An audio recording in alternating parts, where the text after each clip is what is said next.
সাহিত্য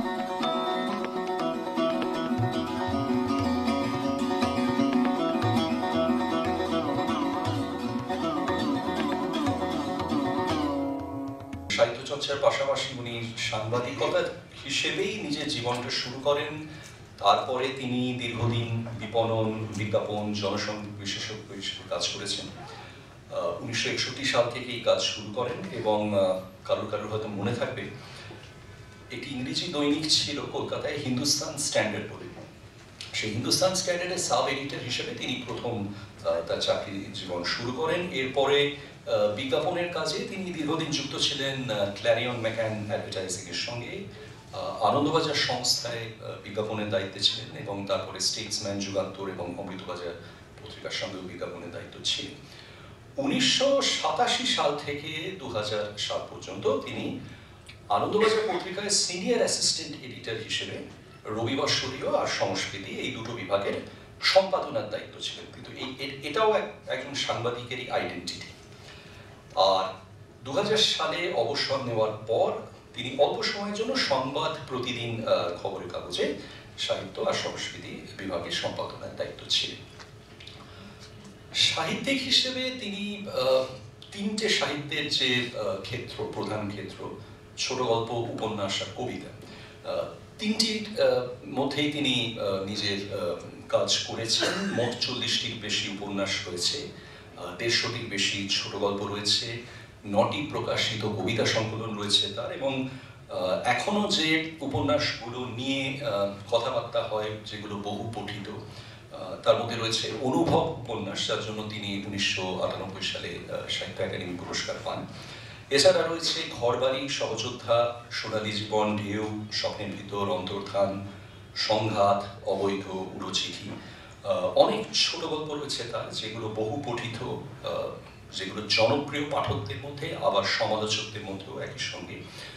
এদের মধ্যে রয়েছে মারিয়ে যাওয়া, জাতীয় পতাকা, মুখগুলি, আদমের নিজের বাড়ি, মূকাভিনয়, ত্রাতা, ব্রাজিল, সীমানা, সোনার ঘড়ি, রজত জয়ন্তী প্রমুখ। এবং তার কাব্যগ্রন্থের মধ্যে যেগুলো বেশি পরিচিত: রাজার বাড়ি অনেক দূরে, শব্দ চাই দাও, নির্বাসন নয় নির্বাচন, এবং তার একটি কিশোর পাঠ্য উপন্যাস, তার নাম হচ্ছে ইয়াসিন ইয়াসিন, খেলার জীবনকে কেন্দ্র করে, সেটাও খুবই জনপ্রিয়।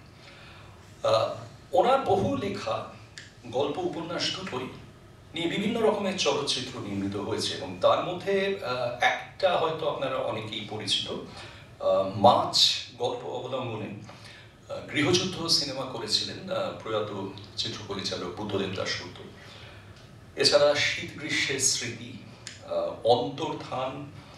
অন্তর্ধান চলচ্চিত্রায়িত করেছিলেন তপন সিনহা, অনুভব, সংঘাত, স্কুলে যাওয়ার রাস্তা, শোকসভা, মুখগুলি, স্বপ্নের ভিতর। এবং হিন্দিতে ওনার ঘরবাড়ি উপন্যাস আন্ধি গলি বলে একটি সিনেমায় নির্মিত হয়েছিল, সেটারও পরিচালক ছিলেন বুদ্ধদেব দাশগুপ্ত। এছাড়া মূকাভিনয় আর একটা ছোট গল্প থেকে, এবং মূকাভিনয় আর ত্রাতা এই দুটো গল্প মঞ্চস্থ হয়েছে নাটক হিসেবে। পুরস্কার বহু পেয়েছেন, 60 বছরেরও বেশি দীর্ঘ সাহিত্য জীবন, বহু পুরস্কার আর সম্মানে ভূষিত হয়েছেন। এর মধ্যে রয়েছে সাহিত্য একাডেমি, বঙ্কিমচন্দ্র স্মৃতি পুরস্কার, রামকুমার গোয়ালকার পুরস্কার, আনন্দ পুরস্কার, বনফুল পুরস্কার, তারাশঙ্খ পুরস্কার, বিমল মিত্র স্মৃতি পুরস্কার, শচীন্দ্রনাথ স্মৃতি পুরস্কার। তিনি একজন বিরল মানুষ, যিনি বেঙ্গল ফিল্ম জার্নালিস্ট অ্যাসোসিয়েশনের থেকে শ্রেষ্ঠ চলচ্চিত্র কাহিনীর জন্য পুরস্কার পেয়েছিলেন। এছাড়া ঋত্বিক ঘটক স্মৃতি পুরস্কার পেয়েছিলেন, এবং পশ্চিমবঙ্গ সরকারের বঙ্গবিভূষণ সরকারও সম্মানিত হয়েছে। আরেকটা কথা, ইংরেজি এবং আরো অনেক ভাষায়, হিন্দি, মালয়ালি, তামিল ভাষায় তার লেখা অনুদিত হয়েছে, এবং চাকরি থেকে অবসর গ্রহণের পর উনি দীর্ঘদিন সাহিত্য একাডেমির সঙ্গে জড়িত ছিলেন, এবং সাহিত্য একাডেমির প্রতিনিধি হিসেবে বহুবার ইউরোপ এবং এশিয়ার বিভিন্ন দেশে ভ্রমণ করেছেন। 1992 সালে তিনি জার্মানিতে ভারত উৎসবে রবীন্দ্রনাথের উপরে বক্তব্য রাখেন, এবং ওই বছরই ICCR, Indian Council for Cultural Relations আর সাহিত্য একাডেমি আয়োজিত সার্ক সাহিত্য সম্মেলনে বাংলা সাহিত্যের প্রতিনিধিত্ব করেন। এবং যারা ওনাকে চেনেন তারা জানেন যে সাহিত্য একাডেমি ছাড়া পশ্চিমবঙ্গ বাংলা একাডেমি এবং নন্দন ফিল্ম সেক্টরের সঙ্গে একদম গোড়া থেকে তার খুব ঘনিষ্ঠ যোগাযোগ ছিল। তিনি মারা যান 2019 খ্রিস্টাব্দে 3 জানুয়ারি, 3রা জানুয়ারি, এবং মৃত্যুকালে তার বয়স হয়েছিল 79 বছর। আজকের এই স্মারক বক্তৃতা, যেটা গোলপার্ক ইনস্টিটিউট অফ কালচারের সঙ্গে পরমা, আমার স্ত্রী আর আমরা দুজনে মিলে যৌথভাবে 5 বছর ধরে এই ব্যাপারটা, প্রয়াসটা এগিয়ে নিয়ে যাওয়ার চেষ্টা করছি, সেই বক্তৃতাটা আজকে দেবেন ডক্টর স্নেহাশিস সুর। এখন স্নেহাশিসটাকে আমি ডক্টর স্নেহাশিস সুর বলে ইন্ট্রোডিউস করছি, কিন্তু অ্যাকচুয়ালি স্নেহাশিসটা অত্যন্ত পরিচিত মুখ আমাদের সবার কাছে, কারণ আমরা যে সময় থেকে বাংলা দূরদর্শনের ছবি টবি দেখতে পেতাম, তবে থেকে আমরা স্নেহাশিসটার নামের সঙ্গে, চেহারার সঙ্গে পরিচিত। স্নেহাশিসটা এখন শিক্ষক, উনি অ্যাডিশনাল ডিরেক্টর জেনারেল দূরদর্শন হিসেবে ছিল ওনার লাস্ট পোস্টিং।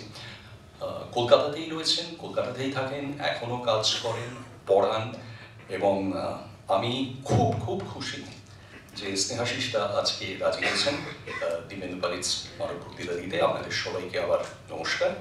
স্নেহাশিসটা। উপস্থিত সকলকে নমস্কার, ধন্যবাদ অমিতেন্দু। এই বক্তৃতাটি যেহেতু এই রামকৃষ্ণ মিশন ইনস্টিটিউট অফ কালচারের পূর্ণ প্রেক্ষাগৃহে অনুষ্ঠিত হচ্ছে, তাই আসুন আমরা সকলে ঠাকুর মা স্বামীজির প্রতি আমাদের শ্রদ্ধা জানিয়ে তারপর বক্তৃতাটা শুরু করি। ওম স্থাপকায় চ ধর্মস্য সর্বধর্মস্বরূপিণে অবতার বরিষ্ঠায় রামকৃষ্ণায় তে নমঃ। জননীং শারদা দেবীং রামকৃষ্ণং জগদ্গুরুং পাদপদ্মে তয়ো শ্রিত্वा প্রণমামি মুহুর্মুহুঃ। ওম নমঃ যতিরাজায় বিবেকানন্দ সূরয়ে সচ্চিত সুখ স্বরূপায় স্বামিনে তাপহারিণে রামকৃষ্ণ পরিশিষ্টং যুগ ধর্ম প্রবর্তকং মুনীন্দ্রং কর্মযোগিनं কেবলোচন ভাস্করಂ परित्राणाय भारतस्य दीनहीन सेवायत शिवरूपं अवतीर्णं विवेकानन्दं प्रणमामि। আমি নিঃসন্দেহে কৃতজ্ঞ রামকৃষ্ণ মিশন ইনস্টিটিউট অফ কালচারের কাছে এবং অমিতেন্দু ও পরমার কাছে। আমার অনেক পরিচয় পরে বেরিয়েছে ওদের সঙ্গে, কিন্তু যখন টেলিফোনটা পাই তখন সেই পরিচয়গুলোর থেকেও একটা কেন জানি না ওনাদের মাথায় এসেছিল। আমি নিজেকে খুব গর্বিত মনে করছি, কারণ এই দিব্যেন্দু পালিত স্মারক বক্তৃতাটি দেবার জন্য আমাকে ওরা নির্বাচিত করেছেন। আমি জানি না আমি এর কতটা যোগ্য, কিন্তু যখন আমাকে দায়িত্ব দেওয়া হয়েছে আমি সবিনয়ে একটা প্রয়াস করব মাত্র। আসলে যেহেতু দিব্যেন্দু পালিত স্মারক বক্তৃতা, আমার মনে হয় সবচেয়ে আগে আমাদের তার প্রতিও একটা শ্রদ্ধা জানানো খুব জরুরি। যদিও তার জীবন বৃত্তান্ত পরিচিতির কিছুটা অমিতেন্দু বলেছেন আপনাদের কাছে, কিন্তু এই যে স্মারক বক্তৃতাটাতে তাকেও বোধহয় কিছুটা স্মরণ করা দরকার। আমি ব্যক্তিগতভাবে বলতে পারি তার সঙ্গে আমার পরিচয় ছিল মাত্র এটুকুই বলা যায়। আমি তাকে দেখেছি, বিভিন্ন অনুষ্ঠানে অল্প স্বল্প কথা বলার সুযোগ হয়েছিল, কিন্তু সেভাবে যে ঘনিষ্ঠতা ছিল তা নয়। কিন্তু তার বিচরণ ছিল সাহিত্য, বিজ্ঞাপন এবং সাংবাদিকতার এই তিনটি জায়গাতেই। এটা খুব যে সহজ তা নয়। আমরা ভাবতে চেষ্টা করি যে সাংবাদিকতার পর্যবেক্ষণ, বিজ্ঞাপনের মনস্তাত্ত্বিক যে বিশ্লেষণী ক্ষমতা বা অল্প কথায় প্রকাশ, শব্দের যে অর্থনীতি, মানে কত কম কথায় ভাব প্রকাশ করা, এবং তৃতীয়ত সাহিত্যের সংবেদনশীলতা, এই তিনটে জিনিস বোধহয় তিনটে জায়গা থেকে নিয়ে সবচেয়ে বেশি করে ওর সাহিত্য জীবনে সেটা ফুটে উঠেছিল। তাকে শ্রদ্ধা জানাতে গেলে তার সাহিত্যের কিছুটা বিশ্লেষণ ধর্মী শ্রদ্ধা হয়তো প্রয়োজন হয়। আমি সেটাই করার চেষ্টা করছি। এই শ্রদ্ধাটি অবশ্য আমার মৌলিক নয়, কারণ আমার সাহিত্যের সমালোচনা করে তাকে শ্রদ্ধা জানানোর কোনো ধৃষ্টতা আমার নেই। আধুনিক বাংলা সাহিত্যে দিব্যেন্দু পালিত এক শ্রদ্ধা ও সম্ভ্রম জাগানো নাম। উপন্যাসে যেমন তেমনি গল্পেও বাংলা সাহিত্যের প্রধান গল্পকারদের অন্যতম। শুধু এই পরিচয়ে সীমাবদ্ধ নন তিনি। বস্তুত বাংলা ছোট গল্পে নিজেই এক স্বতন্ত্র ধারার প্রবর্তক। এই কথাটা কিন্তু বারবার বিভিন্ন সমালোচনায় উঠে আসছে। তার শৈলী, তার বিষয় নির্বাচন, তার জীবনকে দেখা, তার ঘাত প্রতিঘাত, দ্বন্দ্ব, নীতিনিষ্ঠতা, এই সবগুলো কি করে যেন তার সাহিত্য কীর্তিতে বারবার তার চরিত্রদের মধ্যে দিয়ে ফিরে আসছে। এই স্বাতন্ত্র ধরা পড়ে তার বিষয় বৈচিত্র্য, অভিজ্ঞতার ব্যাপ্তিতে এবং সম্পূর্ণ নিজস্ব রচনা শৈলীতে। কখনো গভীর, কখনো আপাততুচ্ছ, কখনো বা আমাদের কাছে প্রায় অপরিচিত অভিজ্ঞতা থেকে উদ্ভূত যে কোনো ঘটনাই তার গল্পে ধরা দেয় অপ্রত্যাশিত ও ভিন্নগত তাৎপর্যে। ব্যঞ্জনাময় ভাষা, অভ্রান্ত সংলাপ ও বুদ্ধিদীপ্ত পরিমিতি বোধে হয়ে ওঠে নিখুঁত নির্মাণের দ্যোতক। 4 দশকের বেশি সময় ব্যাপ্ত দিব্যেন্দু পালিতের গল্প চর্চা ও পরীক্ষা নিরীক্ষা কখনোই এক জায়গায় থেমে থাকেনি। পর্ব থেকে পর্বান্তরে নিয়েছে নতুন মোড়, নিয়েছে নতুন বিস্ময়। আমি গল্পগুলোর নাম আলাদা করে আর বলছি না, যেহেতু অমিতেন্দু বলেছেন। আসলে সবকটা গল্পের মধ্যে একটির সঙ্গে অন্যটির বিষয়, পটভূমি বা অন্তর্নিহিত চিন্তার সাদৃশ্য একেবারেই নেই। বরং পার্থক্য এতটাই যে বিস্মিত হয়ে ভাবতে হয় যে এগুলি একই লেখকের লেখা কিনা, এবং তারপরেও আমাদের অপেক্ষা করতে হয় আরো এক পর্বান্তরের। প্রায় ধারাবাহিকভাবেই পেয়ে যায় তার পরবর্তী লেখাগুলো।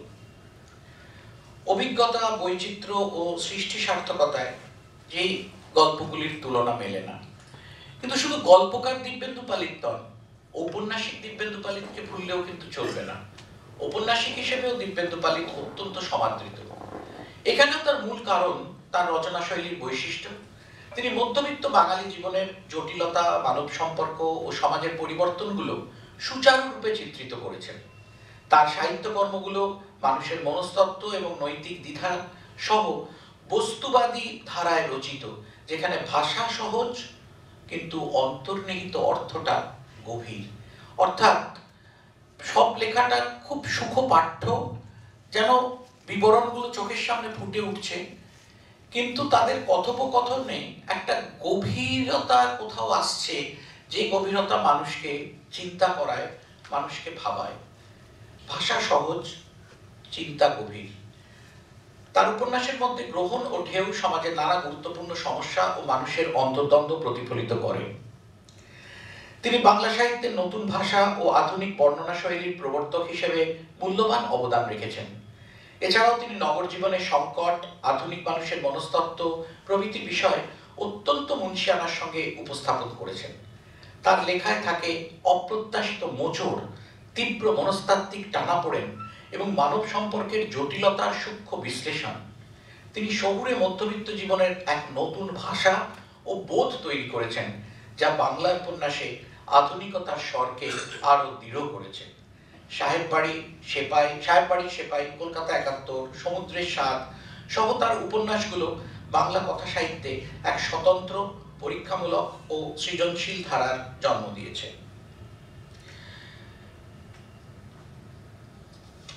সাংবাদিকতা দিব্যেন্দু পালিতকে বাস্তবতার সঙ্গে গভীরভাবে যুক্ত রাখতে পেরেছিল, যা তার কথা সাহিত্যে মানুষের জীবনের বাস্তব অনুভূতি ও মনস্তাত্ত্বিক সত্যকে আরো প্রাণবন্ত করে তুলেছেন। অর্থাৎ বলা যেতে পারে সাংবাদিক হিসেবে তিনি যা দেখেছেন সেটা লেখনের মাধ্যমে তার সৃষ্টিশীল রচনায় তুলে ধরতে পেরেছেন। তার কথা সাহিত্য মানুষের জীবনের বাস্তব অনুভূতির ও মনস্তাত্ত্বিক সত্যকে আরো প্রাণবন্ত করে তুলেছিল। সাংবাদিকতার বাস্তবতা ও বিজ্ঞাপনের সৃজনশীল অভিজ্ঞতাকে সাহিত্যের ভাষায় রূপান্তর করে তিনি প্রমাণ করেছিলেন মানব জীবনের সূক্ষ্ম সত্যকে চিনে নেওয়াই শিল্পের আসল লক্ষ্য। অর্থাৎ যে কথাটা বলার চেষ্টা করছিলাম, একদিকে সাংবাদিক হিসেবে জীবনকে দেখা, অন্যদিকে বিজ্ঞাপনের ভাষ্য রচনার মাধ্যমে মানুষকে সহজ করে, চট করে মানুষের কাছে পৌঁছানোর যে মেধা, যে শৈলী, সেইগুলোর মিশেল হয়তোবা আমরা তার উপন্যাস এবং গদ্যে পাই, যেহেতু এই তিনটে ধারাতেই তার বিচরণ ছিল। এবার মূল বক্তব্যে আসি। আজকে বক্তব্যের বিষয় বাংলা সংবাদপত্র ও সাংবাদিকতার সেকালে কাল। আচ্ছা, আমরা খবরের কাগজ পড়ি ঠিকই, কিন্তু কি কিছু ভেবে পড়ি? আমরা কি দেখি আমাদের রোজকার জীবনের সঙ্গে যুক্ত এই জিনিসটা কবে এলো, আগে কেমন ছিল, আর এখন কিভাবে পাল্টেছে? মানে এক কথায় এর বিবর্তনের কথা। আর এই বিষয় নিয়েই আমার আজকের বক্তব্য, বাংলা সংবাদপত্র ও সাংবাদিকতার সেকালের কাল। আলোচনার সুবিধার জন্য আমার বক্তব্যকে আমি কয়েকটা ভাগে ভাগ করতে চাইছি। প্রথমত, বাংলা সাংবাদিকতার গোড়ার কথা, মানে সূচনা লগ্ন থেকে আমাদের স্বাধীনতা লাভ পর্যন্ত। এই পর্যায়ের শেষে আমি উল্লেখ করতে চাই তিন বিশিষ্ট সাংবাদিকের কথা। দ্বিতীয়ত, স্বাধীনোত্তর যুগের সাংবাদিকতা, এই পর্বের পরিধি ৮০ দশক পর্যন্ত। তৃতীয়ত, ৮০ দশক থেকে কোভিডের সময় পর্যন্ত। এই পর্বে বাংলা সংবাদপত্রে ব্যবহৃত ভাষা, রচনাশৈলী, বিষয় নির্বাচন, কারিগরি বিবর্তনের উল্লেখ থাকবে। চতুর্থত, ডিজিটাল যুগের সাংবাদিকতা। আর যেহেতু শ্রদ্ধেয় দিব্যেন্দু পালিত সাহিত্য ও সাংবাদিকতা এই দুয়ের সঙ্গেই ওতপ্রোতভাবে যুক্ত ছিলেন, তাই তার প্রতি বিশেষ সম্মান জানিয়ে আজকের আলোচনার পঞ্চম ও শেষ ভাগে থাকবে সাহিত্য ও সাংবাদিকতা প্রসঙ্গে কিছু কথা। তাহলে এবার গোড়ার কথায় আসা যাক। সাংবাদিকতা নিয়ে কলকাতায় কিছু বলতে গেলে গর্বে বুক ফুটে ওঠে বইকি। কারণ গোটা উপমহাদেশে সাংবাদিকতার সূতিকাগার হচ্ছে শহর কলকাতা। হিকির ইংরেজি কাগজ বেঙ্গল গেজেট, গঙ্গাকিশোর ভট্টাচার্যের বাংলা কাগজ বঙ্গাল গেজেটি, হরিহর দত্তের উর্দু জামে জাহানুমা, যুগল কিশোর শুক্লের হিন্দি উত্তর মার্তর, বা রামমোহন রায়ের ফার্সি কাগজ মিরাতুল আকবর, সবই প্রকাশিত হয়েছিল কলকাতায় বা কলকাতাকে ঘিরে অষ্টাদশ শতাব্দীর শেষ থেকে ঊনবিংশ শতাব্দীর গোড়ায়। সংবাদপত্র ও সাময়িকী প্রতিষ্ঠানগুলি বাংলায় প্রথম প্রকাশিত হয় ইংরেজ আমলে। এর শাসনকালে সংবাদপত্র ও সাময়িকীর প্রতিষ্ঠানগুলি বাংলায় প্রথম প্রকাশিত হয় ইংরেজ আমলে। প্রাচীনকালে ভারতীয় উপমহাদেশের সংবাদ সংগ্রহের কাজে রাজকর্মচারীরা নিয়োজিত থাকতেন। এটা প্রাচীনকালে। কৌটিল্যের তথ্য অনুযায়ী মৌর্য শাসনকালে এক শ্রেণীর কর্মচারীর কাজ ছিল রাজ্যের যাবতীয় খবর রাজদরবারে পেশ করা। মুঘল আমলে প্রচলিত নিউজ লেটার, রাজকীয় বিজ্ঞপ্তি ও অন্যান্য লিখিত যোগাযোগের কথা ইতিহাসবিদরা উল্লেখ করেছেন। এছাড়া মুঘল আমলেই প্রশাসনিক জেলায় নিয়োজিত ছিলেন অন্তত একজন ওয়াকিয়ানবিশ, যার দায়িত্ব ছিল অঞ্চলের গুরুত্বপূর্ণ ঘটনার বিবরণ ও সংকলন রাজদরবারে প্রেরণ করা। ব্রিটিশ বণিকের মানদণ্ড ভারতের রাজদণ্ডে পরিণত হওয়ায় গোটা প্রক্রিয়া জুড়েই কলকাতা ছিল ঘটনাক্রমের মূল কেন্দ্রস্থলে। ব্রিটিশ শাসনের হাত ধরেই ভারতবর্ষের প্রথম মধ্যবিত্ত শ্রেণীর জন্ম হয় এই বাংলায়। বিদেশি পুঁজির সঙ্গে পাশ্চাত্য জ্ঞান বিজ্ঞানও এখানেই প্রথম ডালপালা মেলে। তার সঙ্গে সঙ্গী হিসেবেই আসে সংবাদপত্র। বস্তুত ব্রিটিশ সাম্রাজ্যবাদের সময়কাল জুড়ে নানা ধরনের অজস্র সংবাদপত্র ও রাজনৈতিক নেতাকর্মীদের ব্যবহৃত কাগজ দেখেছে এই মহানগর। সব রাজনৈতিক নেতৃবৃন্দই কোনো পত্রপত্রিকার সঙ্গে জড়িয়ে থেকেছেন বা নিজে প্রকাশ করেছেন। সমাজ ও রাজনীতির বিভিন্ন মতাদর্শ ও ধারার প্রতিনিধিত্ব করেছে বিভিন্ন পত্রিকা।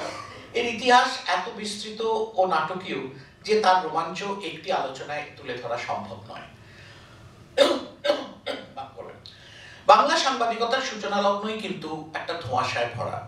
অর্থাৎ প্রথম কোনটা বাংলা সংবাদপত্র এ নিয়ে কিন্তু একটা দ্বন্দ্ব ছিল বলা যায়, এখন হয়তো অতটা আর নেই। কারণ কোনটি বাংলা ভাষায় প্রকাশিত প্রথম সংবাদপত্র বা সাময়িক পত্র তা নিয়ে সংশয় আছে। কেউ কেউ মনে করেন 1818 সালের 15ই মে বেঙ্গল গেজেট পত্রিকা প্রকাশের মাধ্যমে বাংলা তথা ভারতীয় ভাষায় সাংবাদিকতার সূচনা হয়। এর সম্পাদক ছিলেন গঙ্গাকিশোর ভট্টাচার্য। 1852 সালে ঈশ্বরগুপ্ত লিখিত সংবাদপত্রের ইতিবৃত্ত এবং 1855 সালে পাদ্রী লং এর descriptive catalogue of Bengali works গ্রন্থে এর স্বীকৃতি রয়েছে। তবে একটি সংখ্যা প্রকাশের পর বেঙ্গল গেজেট বন্ধ হয়ে যায়। বিংশ শতাব্দীর ঐতিহাসিকরা আবার এই বিষয়ে ভিন্ন মত প্রকাশ করেছেন। কারণ গঙ্গাকিশোর ভট্টাচার্যের বেঙ্গল গেজেটের কোনো মুদ্রিত সংস্করণ কখনো হাতে পাওয়া যায়নি। এদের মতে সমাচার দর্পণ হলো বাংলা তথা ভারতীয় ভাষায় প্রকাশিত প্রথম সংবাদপত্র, যা ছিল সাপ্তাহিক। এর সম্পাদক ছিলেন মার্শম্যান। এটি প্রথম প্রকাশিত হয় শ্রীরামপুর ব্যাপটিস্ট মিশন থেকে 1818 সালের 23শে মে। এই শ্রীরামপুর মিশন থেকে প্রকাশিত দিগদর্শন প্রথম বাংলা মাসিক পত্র। এর সূচনা এপ্রিল 1818। এটি যুবকদের প্রতি নানা উপদেশের সংকলন। এটি প্রথমে ছিল বাংলা ও ইংরেজি দুটি ভাষাতেই। যদিও ঈশ্বরচন্দ্র গুপ্ত এবং সমাচার চন্দ্রিকার সম্পাদক ভবানীচরণ বন্দ্যোপাধ্যায় বেঙ্গল গেজেটকেই প্রথম সংবাদপত্রের আসন দিয়েছেন, সংবাদপত্রে সেকালের কথা গ্রন্থের সম্পাদক ব্রজেন্দ্রনাথ বন্দ্যোপাধ্যায় এই মতই প্রকাশ করেছেন। এর কারণ সেই সময় দুটি পত্রিকায় প্রকাশিত হয়েছিল বিজ্ঞাপন। 1818 সালের 14ই মে একটি পত্রিকার বিজ্ঞাপনে বেঙ্গল গেজেট প্রকাশিত হবে বলে উল্লেখ করা হয়। আর 16ই মে 1818 ওরিয়েন্টাল স্টার পত্রিকায় প্রকাশিত একটি সংবাদে নতুন একটি বাংলা সংবাদপত্র প্রকাশের সূচনার উল্লেখ করা হয়। এর থেকেই অনুমান বেঙ্গল গেজেট প্রকাশিত হয় 15ই মে 1878, সমাচার দর্পণ প্রকাশের সপ্তাহখানেক আগে। তবে দেখুন, দুটোই কিন্তু এই 1818 সালের মে মাসের দ্বিতীয়ার্ধেই হচ্ছে। গঙ্গা কিশোর ভট্টাচার্যকে প্রথম বাঙালি সম্পাদক বলে দেওয়া হয়, কারণ সে সময় সমাচার দর্পণের সম্পাদক হিসেবে মাসম্যানের নাম থাকতো। তবে সমাচার দর্পণের সম্পাদনার মূল কাজটি করতেন দুই বাঙালি, প্রথমে জয়গোপাল তর্করত্ন ও পরে তারিণীচরণ শিরোমণি। সুতরাং বাংলা সাময়িক পত্রের সম্পাদনার সূচনা হয়েছিল বাঙালির হাত ধরে।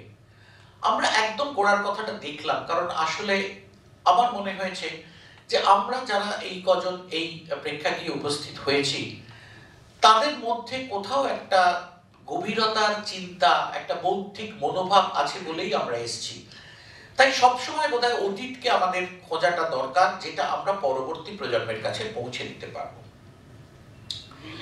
বস্তুত ওই সময় শ্রীরামপুর মিশনকে কেন্দ্র করে যে মিশনারি উদ্যোগ তৈরি হয়েছিল, তার বিপ্রতীপেই কিন্তু 1821 খ্রিস্টাব্দে রাজা রামমোহন রায় প্রকাশ করেন ব্রাহ্মণ সেবদী পত্রিকা এবং কিছুটা পরে সংবাদ কৌমুদী।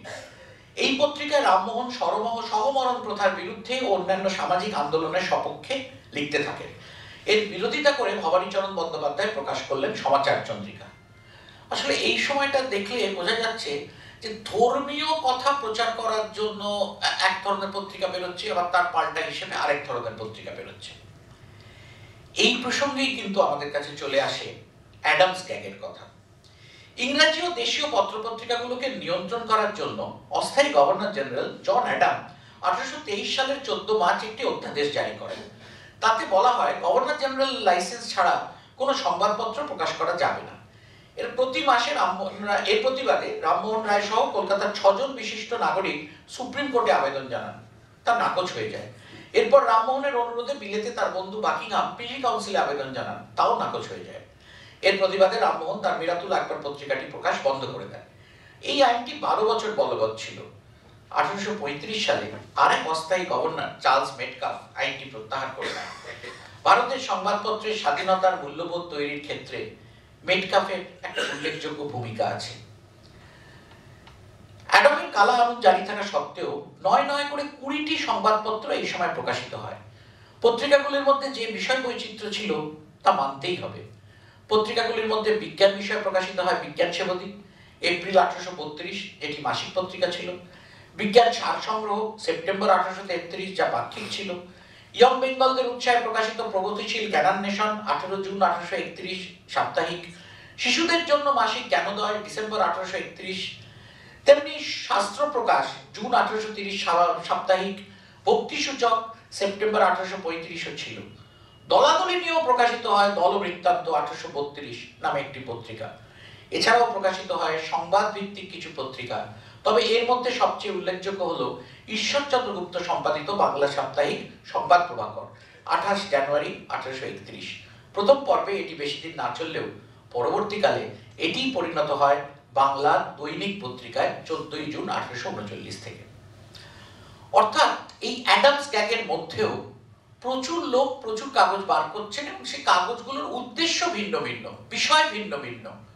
এই বিষয় নির্বাচনের তারতম্য, এটা কিন্তু এই সময়কালের একটা উল্লেখযোগ্য বিষয়। অক্ষয় কুমার দত্তের সম্পাদনায় 1842 সালে প্রকাশিত হয় ব্রাহ্ম সমাজের মুখপত্র তত্ত্ববোধিনী পত্রিকা। সার্বিক তত্ত্বাবধানে ছিলেন দেবেন্দ্রনাথ ঠাকুর। 90 বছর ধরে এটি প্রকাশিত হয়েছে।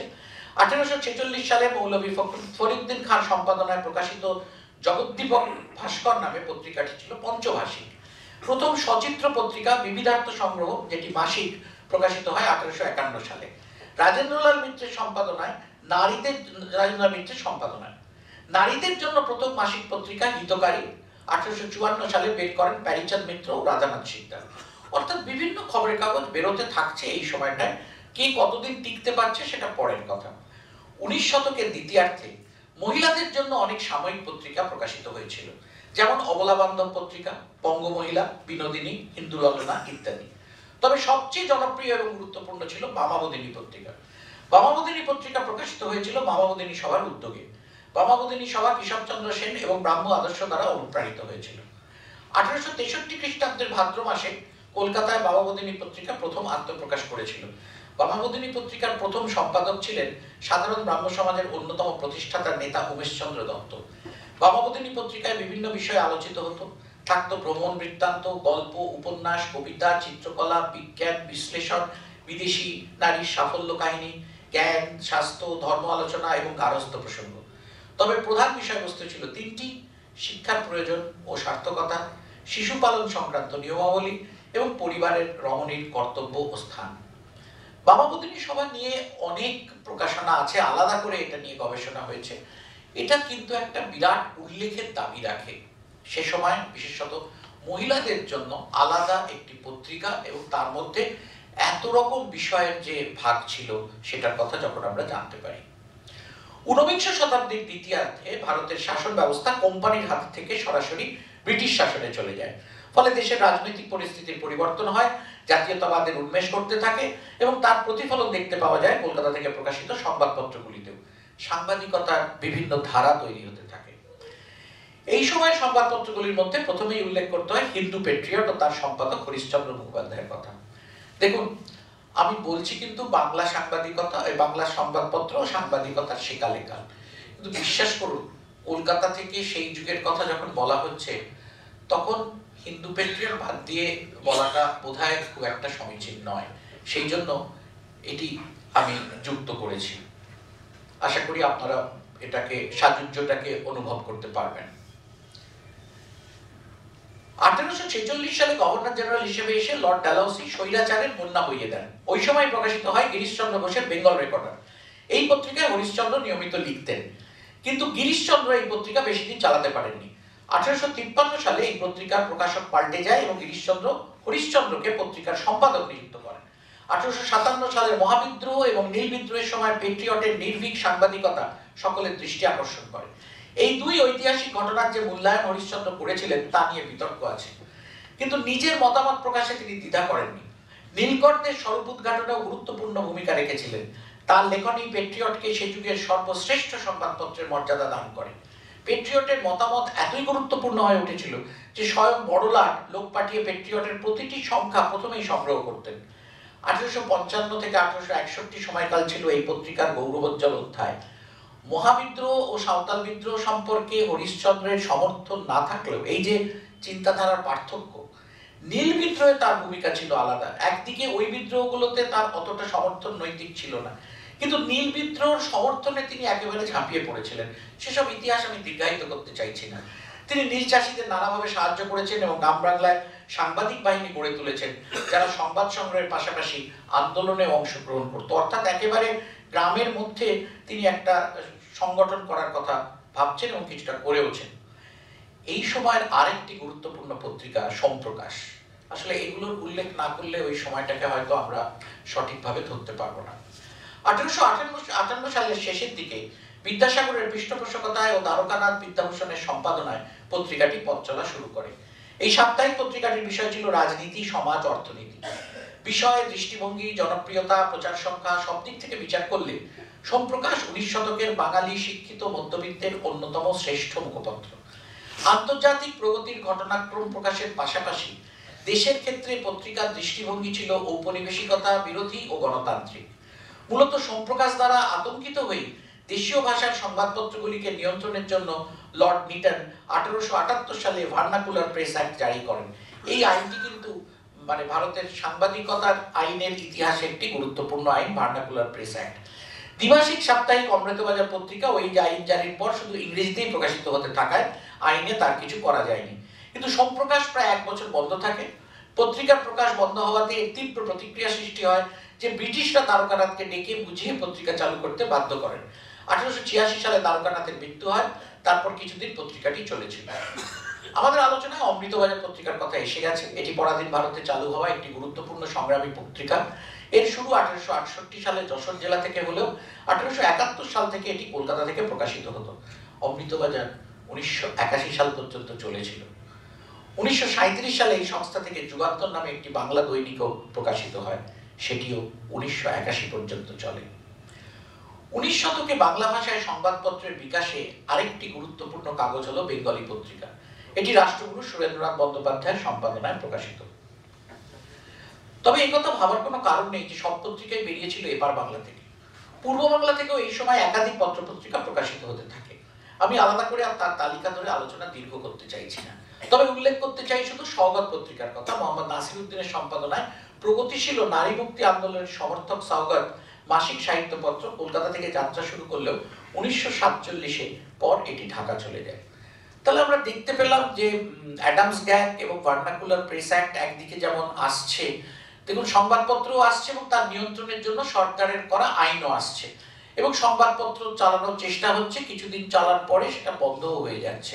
কিন্তু এর যে নানাবিধ বিষয়, অর্থাৎ তখন চারদিকে একটা বুদ্ধিদীপ্ত সমাজ, তারা লেখনীকে তাদের একটা অস্ত্র হিসেবে, মত প্রকাশের একটা মঞ্চ হিসেবে, একটা পরিসর হিসেবে তারা ধরে নিচ্ছে। এই সময়ের মধ্যে দিয়ে এই কাগজগুলো আমরা দেখলাম, যেটি স্বাধীনতার প্রস্তুতিতে আমাদের হয়তো অনেকটাই সাহায্য করেছিল। তার কথায় পরে আসছি। কিন্তু সাংবাদিকতার সেকালের কথা বলতে গেলে আমি আগেই বলেছি যে আমি তিনজন ব্যক্তিত্বকে উপলব্ধি করতে চাই। এখন আপনারা যদি বলেন কেন আমি এই তিন ব্যক্তিকে বেছে নিলাম, আমার কাছে তার কিন্তু খুব একটা উত্তর নেই। আমার মনে হয়েছে যে এই আলোচনা করতে গেলে এই তিন ব্যক্তির চরণ স্পর্শ একবার করা দরকার, তাই আমি তিনজনকে নিয়ে আলোচনা করছি। বাকিরা হলেন, প্রথম হলেন কাঙাল হরিনাথ ও তার গ্রাম বার্তা প্রকাশিকা পত্রিকা, দ্বিতীয় আলোচনায় ব্রহ্মবান্ধব উপাধ্যায়ের সান্ধ্য পত্রিকা, এবং তৃতীয়ত আমি রাখতে চাইব অনন্য ও পুরোধা সাংবাদিক ও সম্পাদক রামানন্দ চট্টোপাধ্যায়ের কথা। প্রথমে কাঙাল হরিনাথ। কাঙাল হরিনাথ নিয়ে কিছু বলতে গেলে সবচেয়ে আগে তার সম্বন্ধে ভারতবর্ষ পত্রিকার সম্পাদক জলধর সেনের একটা উদ্ধৃতি তুলে ধরতে চাই। তিনি লিখেছেন, কাঙাল হরিনাথ কাঙালের পর্ণকুটিরে জন্মগ্রহণ করিয়া, কাঙালের মতো জীবনযাপন করিয়া বিশ্বের সকল কাঙালের যিনি আশ্রয়, তাহারই শান্তিময় ক্রোড়ে আশ্রয় গ্রহণ করিয়াছিলেন। কিন্তু এই কাঙালের হৃদয়ে যে অপার্থিব ঐশ্বর্যে পূর্ণ ছিল, লক্ষ কোটির প্রাসাদে তাহার সন্ধান পাওয়া যায় না, কুবেরের রত্নভাণ্ডারে তাহার সম্পূর্ণ অভাব, তাহার মস্তকে ছিল দারিদ্র্যের যে কণ্টক মুকুট শোভা পাইত, রক্ত মুকুটের ভিত্তি ও গৌরব তাহার তুলনায় নিষ্প্রভ। সংসারে এইরূপ হইয়াই থাকে। যাহাদের অন্তরে ঐশ্বর্য যত অধিক, তাহাদের বাইরের আড়ম্বর তত কল্প। কাঙালের সাজি তাহাদের ভূষণ। এই জন্যই আজ সমগ্র ভারতের হৃদয় দেবতা, মহাত্যাগী জগতের শ্রেষ্ঠ পুরুষ, পাশ্চাত্য জগতের কোন ঐশ্বর্য বর্ণিত নেতা কর্তৃক অর্থদণ্ড রাজনৈতিক ফকির হইয়া অভিহিত হইয়াছেন। জলধর সেন কাঙাল হরিনাথ সম্বন্ধে এই কথা বলেছেন। এবং একদিকে যখন শহর থেকে সংবাদপত্র বেরোচ্ছে, অন্যদিকে একেবারে গ্রামে একজন ফকিরের মতো থেকে প্রথাগত শিক্ষা সেভাবে না পেয়েও একজন কাগজ করে যাচ্ছেন, শুধু নয় তার বিরোধ কিন্তু ব্রিটিশের বিরুদ্ধেই শুধু নয়, স্থানীয় জমিদার জোতদার যেভাবে অত্যাচার করছে, তিনি অত্যাচারীদের সঙ্গে গিয়ে তার পাশে দাঁড়াচ্ছেন। এবং তার মতবাদ ছিল যে খবরের কাগজের মাধ্যমে যদি এই অত্যাচারগুলো সাধারণ সমাজে ফুটে ওঠে, তাহলে এই অত্যাচারগুলো বন্ধ হবে। অর্থাৎ এই যে আমরা সাংবাদিকতা বা সংবাদপত্রকে আমাদের আশ্রয় ভাবি, যে বিভিন্ন জায়গায় যখন যাচ্ছি আমাদের কিছু সুরাহা হচ্ছে না, সংবাদপত্র বেরোলে হয়তো জনমত গঠিত হবে, ওটা বন্ধ হবে, এবং এইটা উনি মনে মনে বিশ্বাস করতেন। অত্যন্ত দারিদ্র্যে কেটেছে, সেজন্যও লোকে তাকে কাঙাল বলে। অথবা তিনি এই কাজটা কাঙালের মধ্যে, পোশাক আশাক ছিল কাঙালের মতো, সত্যিই তিনি দরিদ্র ছিলেন যেটা বললাম, আর তিনি এই কাজটা করার কাঙাল ছিলেন। অর্থাৎ সংবাদপত্র সংবাদপত্রের সেবা করা, সংবাদপত্রের মাধ্যমে দেশোদ্ধার করা, সংবাদপত্রের মাধ্যমে গরিব মানুষের অধিকার কেড়ে নেওয়াকে আটকানো, এর জন্য উনি কাঙাল ছিলেন। ওনার প্রাণ আশপাশ করত, সেই জন্য ওকে কাঙাল বলা হয়ে থাকে। নানা কারণ আছে। আমি এতক্ষণ শহরে ছিলাম, তাই পুরো কাঙাল হরিনাথের কথায় আসি। এবং এতটাই তার দৃপ্ত লেখনী ছিল, জমিদারদের লাঠিয়ালরা এসে তার সামনে দাঁড়িয়ে, তিনি আবার বাউল গান করতেন খুব। এই লালনের ওখানে কুষ্টিয়াতেই তার বাড়ি ছিল। রবীন্দ্রনাথের যে কি বলে শিলাইদহ, কুষ্টিয়ায় লালনের যে জন্মস্থান, ওর কাছাকাছি তিনি ছিলেন। এবং তার ওই বাউল গানের একটা সংগঠন ছিল, ওই গান গেয়ে গেয়েও তিনি এই অত্যাচারের কথা বলতেন। এবং ওই লাঠিয়ালদের সামনে ওই গান গেয়েছিলেন বলে লাঠিয়ালরাও তো মানুষ, তারাও বুঝলো তো আমাদের কথাই বলছে বলে তাকে আর মারতে পারেনি। এরকম বহু কাজ তিনি করেছেন। আমি খুব একটা দীর্ঘায়িত করতে চাই না তার এর বিবরণে, তার কারণ আমাদের একটা নির্দিষ্ট সময়ে শেষ করতে হবে। এই মানে এর মধ্যে গেলে আমাদের অনেকটা দেরি হয়ে যেতে পারে। এরপর বিশিষ্ট চিন্তাবিদ, জাতীয়তাবাদী দার্শনিক ও সাহসী সাংবাদিক ব্রহ্মবান্ধব উপাধ্যায় এবং তার যুগান্তকারী পত্রিকা সন্ধ্যা নিয়ে কিছু কথা বলতে চাই। ঊনবিংশ শতাব্দীর শেষ ভাগ ও বিংশ শতাব্দীর সূচনাকাল, এই সময়টি ছিল ভারতবর্ষের জাতীয় চেতনার উন্মেষের মূল যুগ। ঠিক এই সময় ব্রহ্মবান্ধব উপাধ্যায় আবির্ভূত হন এক অনন্য আলোকবর্তিকা হিসেবে। জন্মসূত্রে বাঙালি হলেও তার ভাবনা ছিল সর্বভারতীয়, সর্বমানবিক। তিনি ভারতীয় দর্শন, বেদান্ত, খ্রিস্ট ধর্মের মানবতাবাদী চেতনাকে মিলিয়ে এক নতুন ধর্ম দর্শন এবং সাংস্কৃতিক জাতীয়তাবাদের ভিত্তি করে তুলেছিলেন। তার প্রত্যয় ছিল সত্যিকারের মুক্তি কেবল রাজনৈতিক নয়, বরং আত্মিক এবং সেই সঙ্গে বুদ্ধিভিত্তিক মুক্তিও জরুরি। ব্রহ্মবান্ধব উপাধ্যায় ব্রিটিশ ঔপনিবেশিক শাসনের বিরুদ্ধে ছিলেন নির্ভীক যোদ্ধা এবং শিক্ষার আলো ছড়িয়ে দিয়ে জাতিকে স্বাধীনতা সংগ্রামে এগিয়ে নিয়ে যেতে হবে, এই ছিল তার লক্ষ্য। তিনি ধর্ম, বর্ণ, জাত সংঘাতের বাঁধন ভেঙে মানব মৈত্রীর বার্তা প্রচার করেছিলেন, যা আজও সমানভাবে প্রাসঙ্গিক। অনেক পত্রপত্রিকার সঙ্গে যুক্ত থাকলেও তিনি সন্ধ্যা পত্রিকা প্রকাশ করেন 1904 সালে। এক কথায় এই পত্রিকার ভূমিকাকে যুগান্তকারী বলা যায়। এটি শুধু একটি সংবাদপত্র ছিল না, এটি ছিল স্বাধীনতার আহ্বান, সংগ্রামের অঙ্গীকার এবং বাঙালি যুব সমাজকে জাগিয়ে তোলার এক তেজোদ্দীপ্ত মাধ্যম। সন্ধ্যার সম্পাদকীয় প্রতিবাদী ভাষা, তীক্ষ্ণ বিশ্লেষণ ব্রিটিশ শাসকদের কাছে ছিল রীতিমতো আতঙ্কের বিষয়। স্বদেশী আন্দোলন, বয়কট, স্বরাজ, এইসব চিন্তাধারা প্রথমবার শক্তভাবে মানুষের মনে জায়গা করে নিয়েছিল এই পত্রিকার মাধ্যমে। অরবিন্দ ঘোষ থেকে বাঘাযতীন অনেক দেশপ্রেমীকে এই পত্রিকার চিন্তা দ্বারা গভীরভাবে প্রভাবিত হয়েছিলেন। বাংলা সাংবাদিকতায় সন্ধ্যা প্রতিষ্ঠা করেছিল নতুন একটি ধারার, সাহসী, যুক্তিভিত্তিক এবং নিঃশব্দে নয় সরব প্রতিবাদের ধারা। এরপর আসি রামানন্দ চট্টোপাধ্যায়ের কথায়। তাকে ভারতীয় সাংবাদিকতার জনক বা পুরোধা হিসেবে উল্লেখ করা হয়। বর্তমান সময়ের একজন সাংবাদিক হিসেবে যখন আমাদের মনে নানান দ্বন্দ্ব উপস্থিত হয় বা আমরা দিকভ্রান্ত মনে করি, তখন সম্পাদক হিসেবে একজন দক্ষ, পেশাদার, জ্ঞানী, সংস্কারমুক্ত ও তেজী ব্যক্তিত্বের কথা ভাবতে যাই, তখন যে নামটা মনে আসে সেটি হলো রামানন্দ চট্টোপাধ্যায়, যাকে আধুনিক সাংবাদিকতার পুরোধা বলা হয়। সেই যুগে সম্পাদনার ক্ষেত্রে তিনি জ্ঞান, বুদ্ধি, চিন্তা এবং বিষয় নির্বাচনের যে দক্ষতা ও দৃঢ়তার পরিচয় দিয়েছেন, তাতেই তিনি এই বিরল সম্মানের আসনে অধিষ্ঠিত। অথচ আজ তার জন্মের 155 বছর প্রায় নিঃশব্দে পার হয়ে গেলেও আজও তার কথা আমরা বিশেষভাবে জানি না। শুধু সাংবাদিক, সম্পাদক, অধ্যাপক, আচার্য হিসেবেই নয়, সমকালের একজন মনীষী হিসেবেই তার আসন উচ্চ। রামানন্দ চট্টোপাধ্যায় তার সম্পাদিত প্রবাসী এবং মডার্ন রিভিউর জন্য বিখ্যাত হলেও তিনি বহু ধরনের পত্রপত্রিকা সম্পাদনা করেছেন এবং সবকটিতেই তিনি স্বকীয়তার পরিচয় দিয়েছিলেন। জন্মস্থান বাঁকুড়া, বিদ্যালয়ের পাঠ শেষ করে উচ্চশিক্ষার জন্য কলকাতায় আসার পর তিনি ব্রাহ্ম আন্দোলনে যোগ দেন। সাহিত্যে তার অনাবিল আগ্রহ এবং ভাষায় অবারিত দখল এবং ব্রাহ্ম ধর্মের সঙ্গে যোগাযোগ তাকে একজন দক্ষ সম্পাদক করে তুলেছে বলে তার একাধিক জীবনীকার ও গবেষক মন্তব্য করেছেন। এরপরে তার প্রকাশিত দাসী পত্রিকার কথায় আসি। 1892 খ্রিস্টাব্দের জুলাই মাসে প্রকাশিত হয় দাসী পত্রিকা। সম্পাদক রামানন্দ চট্টোপাধ্যায়। এই পত্রিকা প্রকাশ করতেন দাসাশ্রম নামে একটি সংস্থা, যে সংস্থা ছিল ধর্ম বর্ণ নির্বিশেষে একটি সেবামূলক প্রতিষ্ঠান। পত্রিকাটি বছর 5 স্থায়ী হয়েছিল। এই পত্রিকায় সম্পাদকের নাম ছাপা হতো না। এটি ইংরেজি পত্রিকা হিসেবেও প্রকাশিত হয়। 1895 থেকে দাসীর কলেবর বৃদ্ধি পায়। ওই সময় রামানন্দ এলাহাবাদে চলে যান। 1896 এর অগাস্ট থেকে তিনি দাসী পত্রিকার সম্পাদনা ছেড়ে দেন। রামানন্দের সম্পাদনায় পরের পত্রিকা হচ্ছে প্রদীপ।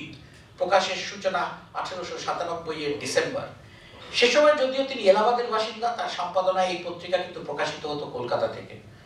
এটা এখন ভাবলেও তখনকার দিনে খুব অবাক লাগে, সম্পাদক এক জায়গায় রয়েছেন, প্রকাশ হচ্ছে আরেক জায়গা থেকে, এবং তখন তো যোগাযোগ বা ডাক ব্যবস্থা এত দ্রুত ছিল না। 2 বছর সম্পাদনার পর রামানন্দ এই কাজ ছেড়ে দেন।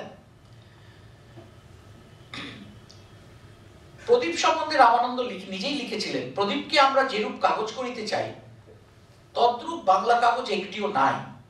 এটি কিন্তু সম্পাদকের মুখের কথা ছিল না, কারণ প্রদীপে ঠাঁই পেয়েছিল গদ্য, পদ্য, প্রবন্ধের সঙ্গে সাময়িক বিষয় রচনা, ইতিহাস, ভূগোল, বিজ্ঞান, নৃতত্ত্ব, অর্থনীতি, সমাজবিদ্যা, ভারতীয় ঐতিহ্য সহ বিভিন্ন বিষয়। এক কথায় প্রদীপ ছিল সে যুগের একটি সাময়িক পত্রিকা, সামগ্রিক সাময়িক পত্রিকা। প্রদীপের বিষয়ে আলোচনা করতে গেলে আরো 2টি বিষয়ের উল্লেখ অবশ্যই করতে হবে। এক, এই পত্রিকাটি ছিল সচিত্র, মানে এতে ইলাস্ট্রেশন থাকতো। আর প্রদীপ পত্রিকা বাঙালি মুসলমানদের কথাও ভাবত, তাদের উপযোগী রচনা রামানন্দ ইচ্ছাকৃতভাবেই রাখতেন। কারণ তিনি মনে করতেন বাংলা ভাষা কেবল হিন্দু বা ব্রাহ্মণদের নয়, বাংলা ভাষাভাষী মুসলমানদের এই ভাষায় সমান অধিকার আছে। দেশজোড়া বিশিষ্ট ব্যক্তিরা প্রদীপে লিখতেন, অন্যান্যদের সঙ্গে রবীন্দ্রনাথও প্রদীপে লেখা পাঠান।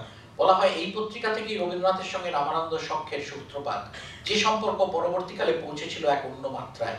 এই পত্রিকার সম্পাদক হিসেবে রামানন্দের যে কালজয়ী উক্তি সকলের দৃষ্টি আকর্ষণ করে তা হলো, আমি সম্পাদকের কার্যকে শিক্ষক বা অধ্যাপকের কার্য অপেক্ষা কোনো অংশে কম পবিত্র ও দায়িত্ব কম বলে মনে করি না। সাংবাদিক সম্পাদক রামানন্দ চট্টোপাধ্যায় শীর্ষক যদি আলোচনা করতেই হয় কিছুটা, তাহলে তার সম্পাদিত প্রবাসী ও মডার্ন রিভিউর কথা বলতেই হবে। 2টির প্রকাশ শুরু এলাহাবাদে, প্রথমটি 1901 খ্রিস্টাব্দে আর দ্বিতীয়টি জানুয়ারি 1907 খ্রিস্টাব্দে। 1908 থেকে তিনি এলাহাবাদ থেকে কলকাতায় চলে যান। পত্রিকা দুটিও কলকাতা থেকে প্রকাশিত হতে থাকে।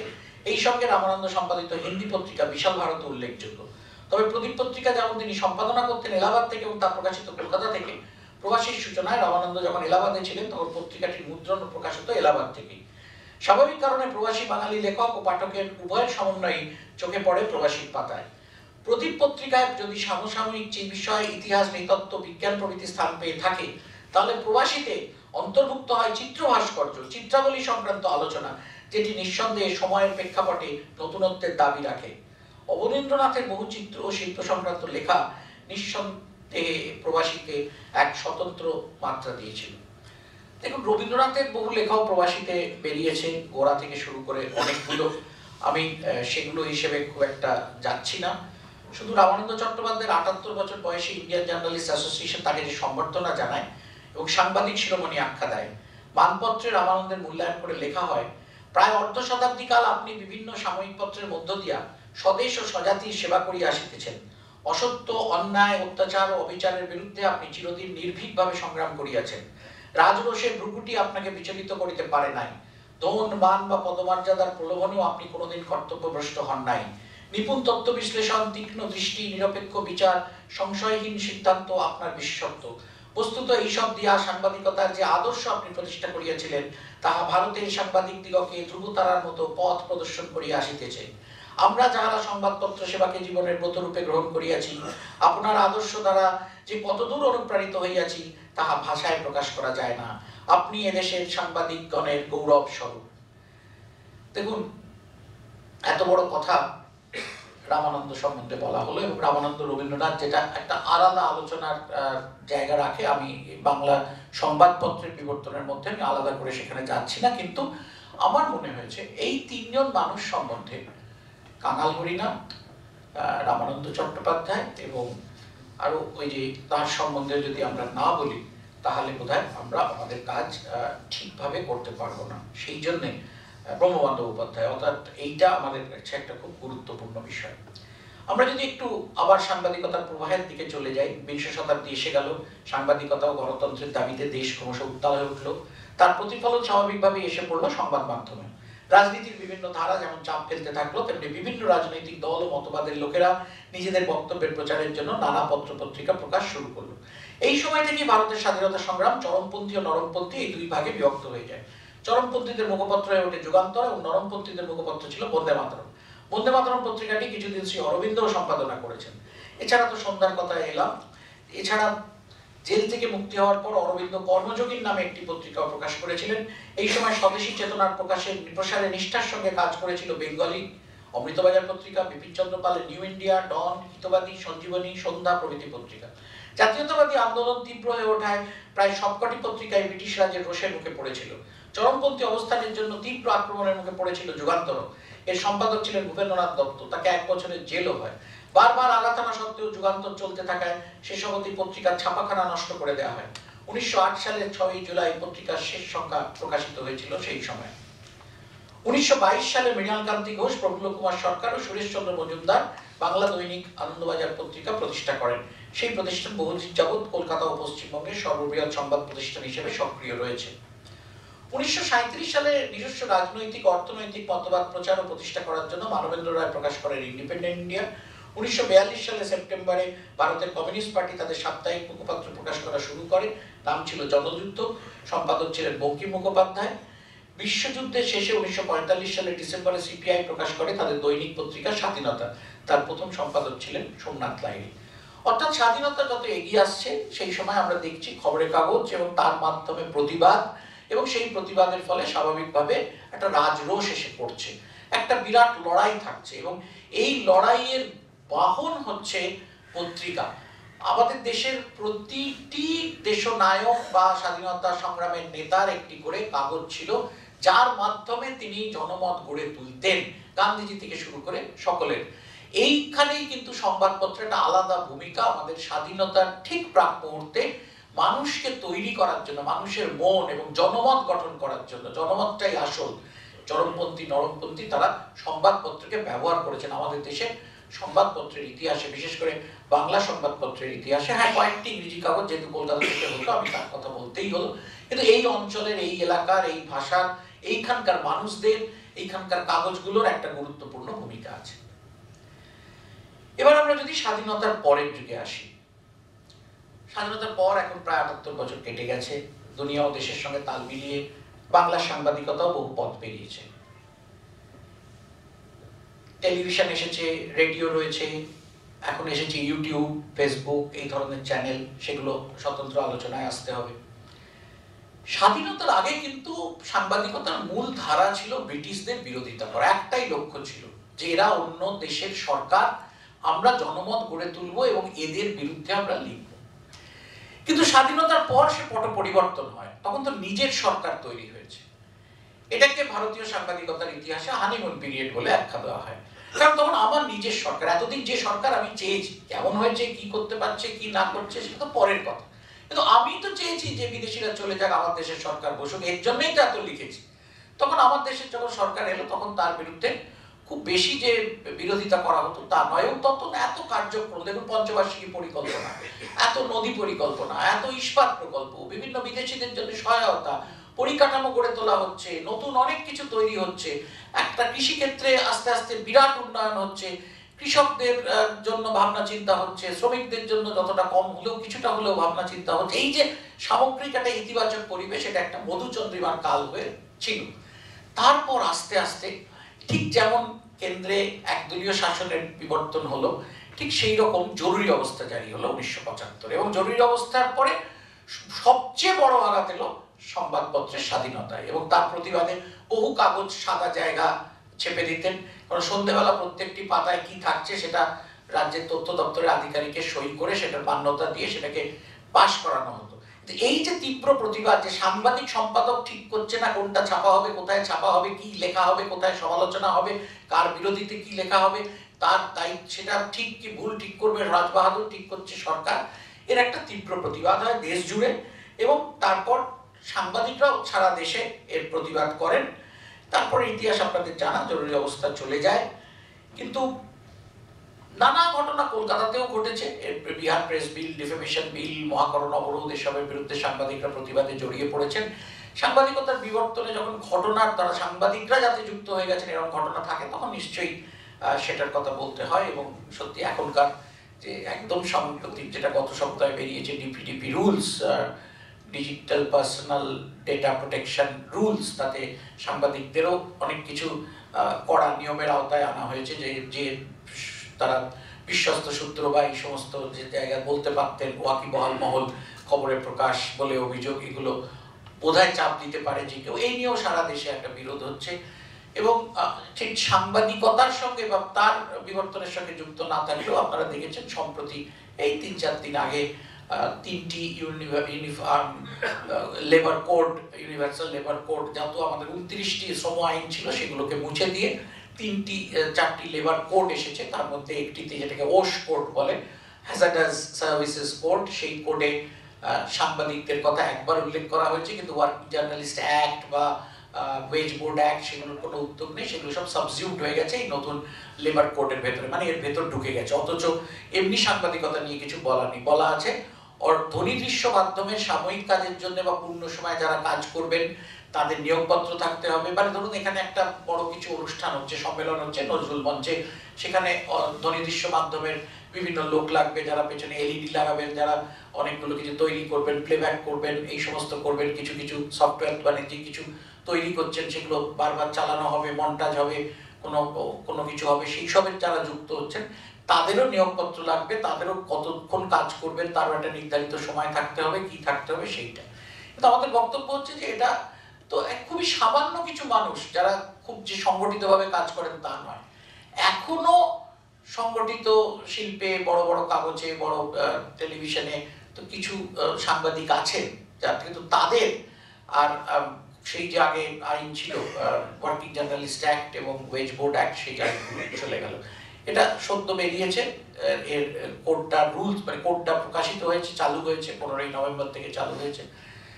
এ নিয়ে ভাবনা চিন্তা হচ্ছে, সাংবাদিকদের কোথায় জায়গা আছে আমরা এখন একটু বোঝার চেষ্টা করছি, এখন এই নিয়ে বলা যায় না। কিন্তু যাই হোক, আমরা ওই মানে বিবর্তন বলতে গেলে এগুলোও কিন্তু সাংবাদিকতার সূত্রের বিবর্তন, যার মধ্যে দিয়ে সাংবাদিকতা পুরো পেশাটাই এই বিবর্তনের মধ্যে গেছে।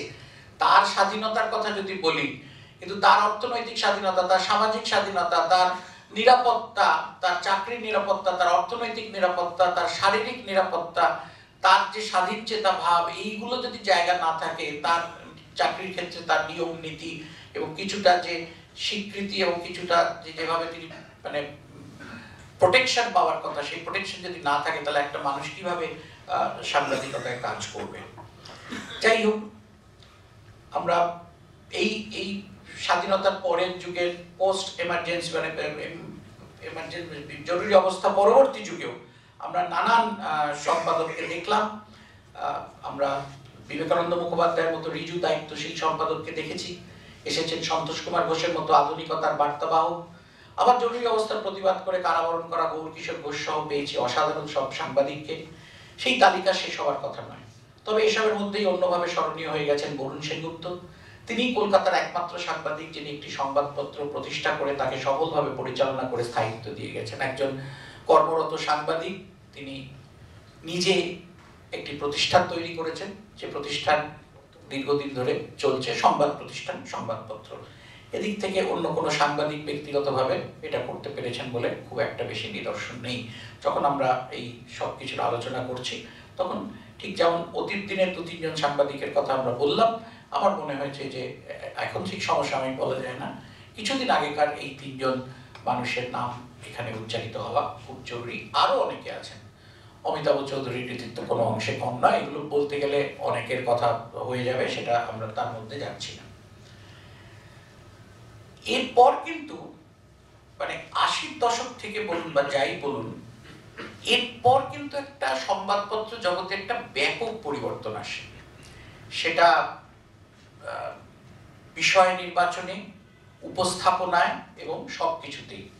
ফলে সেখানে অন্যদিকে সময়ের সঙ্গে তাল মিলিয়ে সংবাদের ভাষা এসে গেল, কথ্যতে লেখা হয়ে গেল, আকারে ছোট, বস্তুনিষ্ঠতা পেল সবচেয়ে বেশি গুরুত্ব, আবেগ গেল কমে, খবরের কাগজের লেখা কম্পোজের পদ্ধতির বদল ঘটলো, লাইনযন্ত্রের গলা শীষের বদলে এলো ঠান্ডা পদ্ধতি মানে ফটো টাইপ সেটিং বা পিটিএস, ছাপার পদ্ধতিতে এলো অফসেট, জল আর কালির মিশ্রণে পরোক্ষভাবে ছাপা পদ্ধতি চালু হলো, ছাপার সঙ্গে নিউজ প্রিন্টের রিল পাল্টানো হয়ে গেল স্বয়ংক্রিয়, দৈনিক কাগজের ছাপায় শুরু হলো রঙের ব্যবহার, রঙিন শিরোনাম, রঙিন ছবি, মডিউলার বা চৌকো পৃষ্ঠাসজ্জা, উন্নত মানের দুধ সাদা লেখা, তার সম্পাদনা ও পৃষ্ঠাসজ্জার পুরো প্রক্রিয়াই হয়ে গেল কম্পিউটার চালিত, ক্রমে ক্রমে খবরের কাগজের দপ্তর বা নিউজ রুম হয়ে গেল কাগজ শূন্য, অন্যদিকে চলিত ভাষার ব্যবহার, ছোট মাপের লেখা, চটকদারি শিরোনাম, বিষয় নির্বাচনের বৈচিত্র্য, দেশ বিদেশের খবর, খেলার খবর, উত্তর সম্পাদকীয় রচনার নতুন বিষয়, জেলার খবরের আধিক্য এবং প্রাধান্য খবরের কাগজের জনপ্রিয়তা নিঃসন্দেহে বাড়ালো।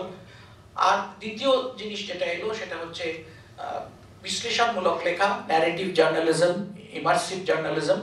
তার কারণটা হচ্ছে একটু অন্য।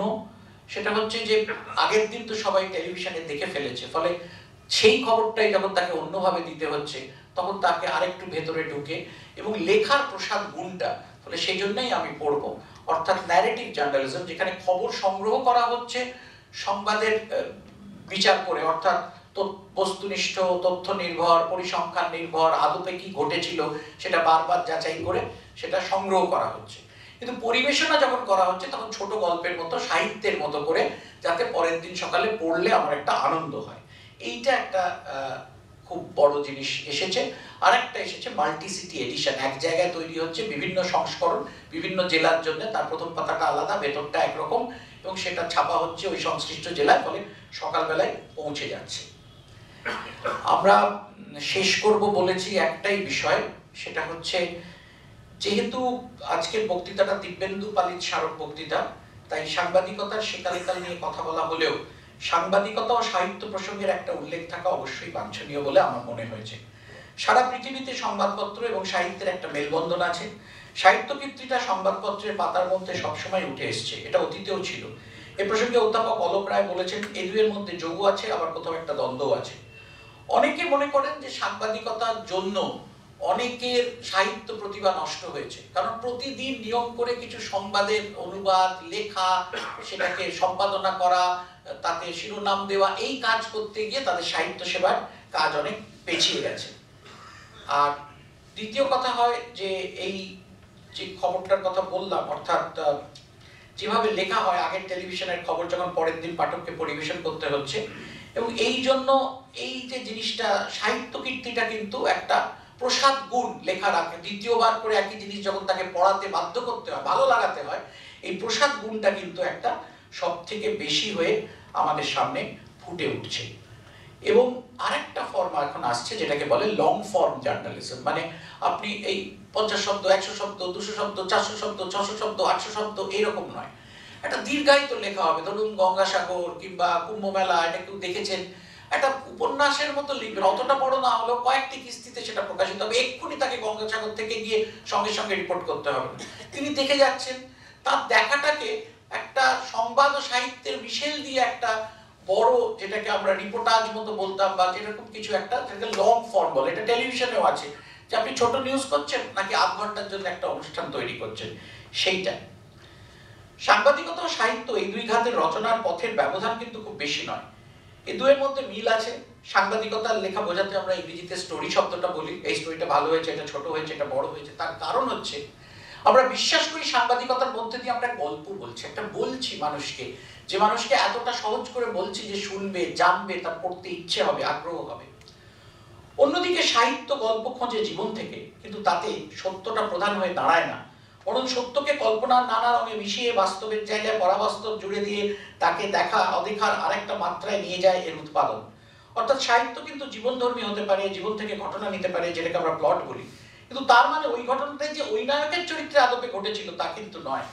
কি হতে পারে একজন চিকিৎসকের জীবনে, একজন আইনজীবীর জীবনে, একজন শিক্ষকের জীবনে, এরকম একটা কিছু ভেবে নিয়ে আমি আমার শিক্ষক নায়ক চরিত্র বা আইনজীবী নায়ক চরিত্র করছি। এখন এই ক্রিয়েটিভ রাইটিং এর এই তার এই সুযোগটা আছে যে কোনো কিছু লেখার, কিন্তু জার্নালিস্টিক রাইটিং এ আমরা যখন লিখি তার মধ্যে বস্তুনিষ্ঠতা, সত্য এবং ভারসাম্য, এই জিনিসগুলো, পরিসংখ্যান, এই যে তথ্য নির্ভর, বস্তুনিষ্ঠ, পরিসংখ্যান ভিত্তিক, সত্য নির্ভর, এই জিনিসগুলো থেকে যায় তার মধ্যে। কিন্তু তখন সেটাকে নিয়ে যখন আমি একটু গল্পের ছলে লিখছি, তখন একটা ধরুন কুম্ভমেলায় আমার একজন নায়ক, একটা বাচ্চা ছেলে তৈরি হয়ে গেছে, সে এসেছে, সে অবাক হয়ে বিভিন্ন কিছু দেখছে, তাকে দিয়ে আমি দেখাচ্ছি। হয়তো সবকটাই যে সত্যি তা নাও হতে পারে, একটু আমরা সেক্ষেত্রে হয়তো সত্যিটাই নিয়েছি, কিন্তু বলাটার ক্ষেত্রে আমরা বলছি। সাহিত্যে যেমন তাকে দিয়ে আমি একটা উপন্যাস করে দিলাম, সে কি দেখেছে আদৌ সেটা দেখেছিল কিনা তা নয়, কিন্তু আমি যখন ন্যারেটিভ জার্নালিজম করছি, সে সত্যিই কি কি দেখেছে সেই দেখাগুলো কিন্তু আমি ঠিক ঠিকই লিখছি, কিন্তু মানে উপস্থাপনাটা আমি এমন গল্পের মতো করছি তাতে বোঝা যাচ্ছে না। সাহিত্য এবং সাংবাদিকতা নিয়ে বলতে গেলে গৌরকিশোর ঘোষ সম্পর্কে কিছু না বললে বলাটা পূর্ণতা পাবে না। গৌরবাবুর শতবর্ষে প্রকাশিত বইটিতে বহু সাহিত্যিক ও প্রাবন্ধিক তার সাহিত্য কীর্তি নিয়ে বারবার আলোচনা করেছেন। এরা বলার চেষ্টা করেছেন সাহিত্য ও সাংবাদিকতা এই দুটো ওনার জীবনের মধ্যে মিশে গেছে। অনেকেরই বক্তব্য যে ওই জীবনকে দেখার সুযোগ গৌরবাবু পেয়েছেন, তার অনেকটাই তিনি সাংবাদিক ছিলেন বলে তার কাছে এসেছে। সকলেই তো সাংবাদিকতা করেন, তবে সকলেই কি লিখতে পারেন? তিনি সংবাদ জগতে আছেন, প্রতিদিন সংবাদের কাজ করেন, কিন্তু সাংবাদিকতা কোন রকমে কি করছে সেটা একটু জেনে হয়তো যে কেউ লিখে দিতে পারে। কিন্তু গৌরকিশোর ঘোষের শতবার্ষিকী সংকলনে প্রাবন্ধিকরা তার প্রতিটি উপন্যাস ধরে ধরে দেখিয়েছেন গৌরকিশোর ঘোষ সাংবাদিক এবং গৌরকিশোর ঘোষের লেখক সত্তাকে। তার প্রত্যেকে বলেছেন তার দেখার চোখ এবং মানবতার কথা। তার বিশ্বাস ছিল সবার উপরে মানুষ সত্য, তার উপরে নাই। মানুষকে তিনি সবচেয়ে গুরুত্ব দিয়েছেন। ওর সম্বন্ধে শামসুর রহমান যা বলেছিলেন সেটাই শেষে বলবো। গৌরকিশোর ঘোষ যদি সম্পূর্ণ সাহিত্যিক হতেন তাহলে কি হতো সেটাই শামসুর রহমান সাহেব বলার চেষ্টা করেছেন।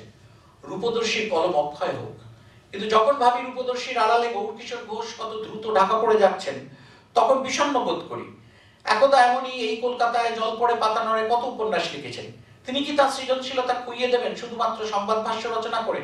আমি তার সাম্প্রতিক দায়িত্বকর্মের কথা ভুলে যাইনি তার সাহিনা মাহাতোর সাফল্যের কথা, তলিয়ে যাওয়ার আগে এবং অনন্য সারা জাগানো লেখার কথাও আমার মনে আছে।